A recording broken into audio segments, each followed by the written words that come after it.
Morning! Hi mommies, mga kaibigan ko. Nag-decide po kami na i-video ang aming pagpe-prepare ng lunch ngayong umaga. Ayan, tara! Ang aming pork caldereta. At papartneran namin siya ng patola na sasabawan para makahigop na masarap na sabaw. So, gusto ko lang pong ibigay yung tip na ganito.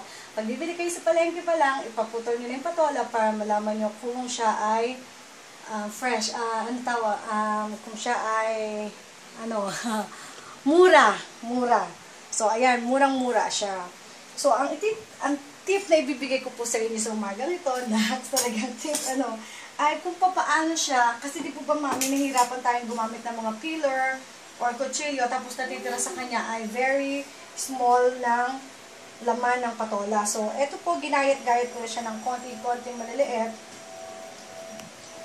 Cut nyo lang siya kung ano yung size na kapal na gusto nyo. Tapos, paano siya makukuha ng buo, hindi po natin siya babalatan ng lahatan. So, magiging ganito lang. Tusukin lang po natin yung dulo, hanggang dulo, at ganyanin lang po natin ang dulo ng kutsara or ng tinidor, kung gusto nyo, kung alin. At kuhain po natin siya ng buo, yung laman. Mas madali po siyang talupan, hindi na natin kailangan talupan, mas madaling makuha ang kanyang laman.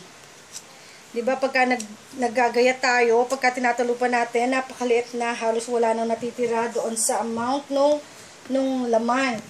Kaya nga ito, kahit siya maliit, na ang nipis-nipis na niya, makukuha pa rin po natin siya, maliit pa rin. Pero at least buo pa siya, o diba, ang liit-liit. Pero mas madali siyang gawin compared sa babalatan nyo, nasusugatan pa kayo. Instead na gano'n ang gawin, ganito na lang, mas matipid, makukuha nyo ng buo, at mas malinis. Hindi siya messy, hindi siya masusugatan dahil sa talas ng mga edges nung balat. So, yun lang po. Thank you so much, and God bless you.